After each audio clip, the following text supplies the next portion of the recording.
Next తో IT job పక్కా 5 lakhs challenge program లో చేరండి. కేవలం 100 రోజుల్లో జాబ్ తెచ్చుకోండి.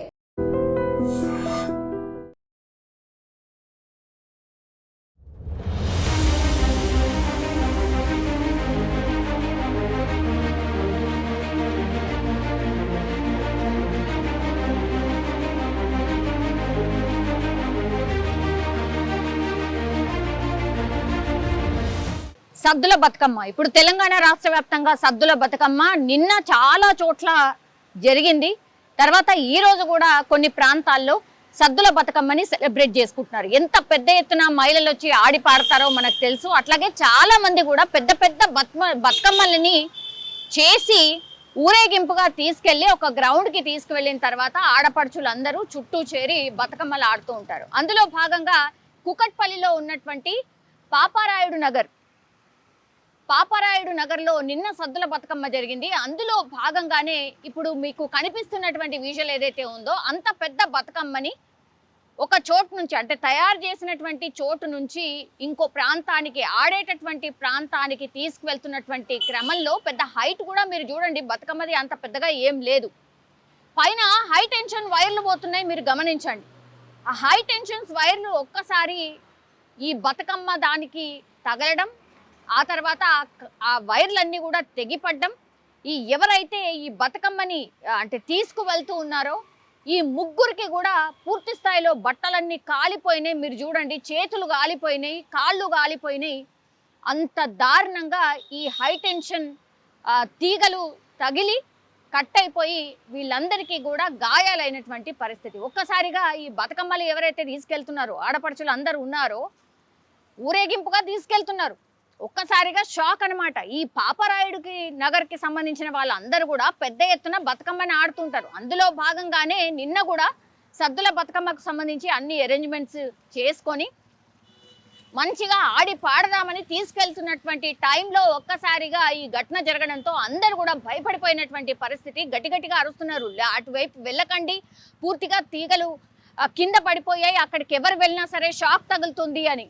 అక్కడ ఉన్నటువంటి వాళ్ళు కూడా ఒక్క రకంగా షాక్ అయిపోయారు. ఎందుకంటే మనం మర్చిపోలేదు కదా, మొన్న కూడా మనకు తెలుసు ఒక రథాన్ని లాగుతూ రామ్నగర్లో పాపం 3 నుంచి 4 చనిపోయారు. ఆ ఫ్యామిలీస్ అన్నీ కూడా అనాథలైపోయినాయి.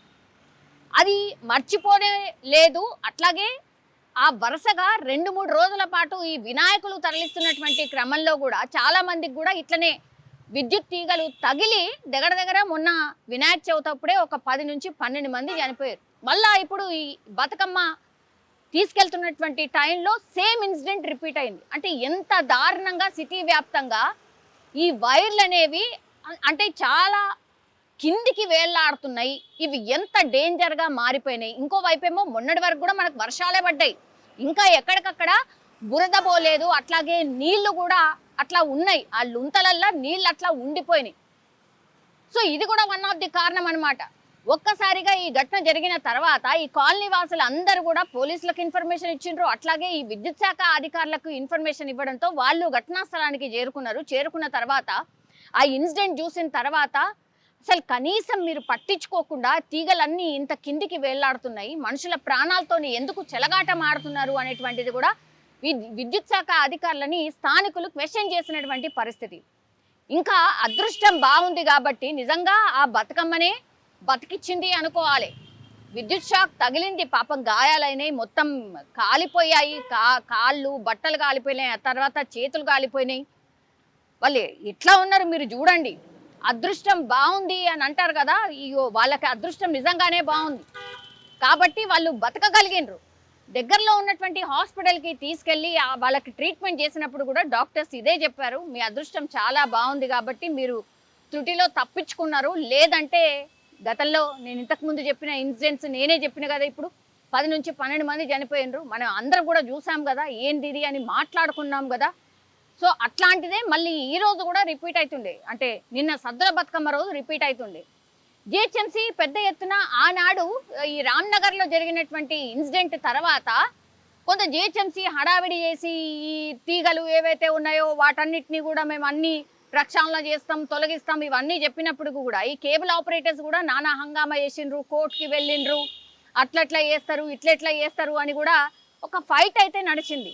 కానీ ప్రజలు ఇంకా కూడా ఇబ్బంది పడుతున్నారు ఇట్లా కరెంటు తీగల వల్ల అనే దానికి బెస్ట్ ఎగ్జాంపుల్ మళ్ళా ఇప్పుడు బతుకమ్మ వేడుకల్లో కూడా అట్లాంటి ఇన్సిడెంటే రిపీట్ అయింది. సో గాల్లో ప్రాణాలు అనే దానికి ఉదాహరణనే ఈ ఇన్సిడెంట్ అని కూడా మనం చెప్పొచ్చు. ఇంకెప్పుడు మేలుకుంటారో అధికారులు, ఇంకెప్పుడు ప్రక్షాళన చేస్తారో, ఇంకెప్పుడు ఈ తీగలు లేకుండా మన భాగ్యనగరాన్ని చూడగలుగుతారో అర్థం కానటువంటి పరిస్థితి అయితే కనిపిస్తోంది. ఒక్కసారిగా బతుకమ్మ వేడుకల్లో ఒక రకంగా షాకింగ్ ఇన్సిడెంట్ అని అనుకోవచ్చు. అది కూడా నగరంలో కూకట్పల్లిలో జరిగినటువంటి ఇన్సిడెంట్.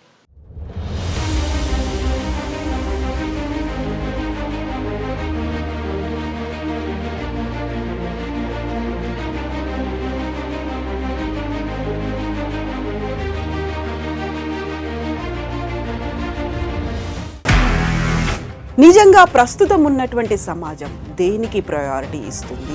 ఆర్థిక సంబంధాల చుట్టూ మాత్రమే తిరుగుతోంది. మళ్ళీ ఎన్నికలంగానే చాలా విరక్తి కలుగుతాను. మంచి అనిపిస్తుంది కదా, లేడీస్ కూడా ఛాలెంజింగ్ జాబ్స్ చేసినప్పుడు చాలా బాగుంటది. ట్రాఫిక్ అసిస్టెంట్స్ గా నియమించిన ట్రాన్స్జెండర్స్ అందరితో సాల్యూట్ చేయించుకుంటున్నారు. ఫుడ్ డెలివరీ ఇవ్వటానికి వెళ్ళినటువంటి డెలివరీ బాయ్ అనిల్ పై కళ్ళ ముందు పెళ్ళండి